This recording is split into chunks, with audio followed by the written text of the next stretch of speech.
Ako imaš bol između lopatica, steže te u grudima i imaš osjećaj da ne možeš da udahneš kako treba. To često nije problem sa plućima ili srcem, već signal iz kičme i nervnog sistema.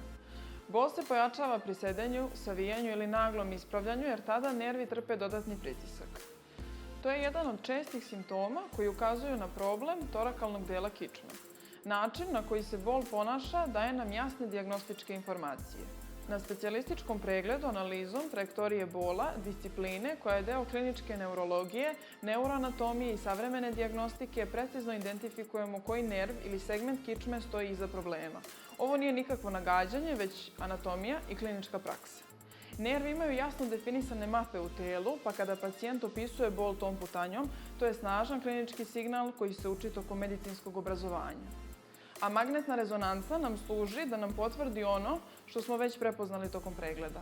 Pošalji ovaj video nekome koji se susreće sa ovim problemom. U Spinalnom centru Fizionove ga čeka 30 fizioterapeuta, doktori fizikalne medicine i rehabilitacije sa više od 60 protokola lečenja na raspolaganju. Zakažite specijalistički pregled na vreme, jer ako boli, mi znamo zašto i kako to da rešimo. Fizionova, Spinalni centar.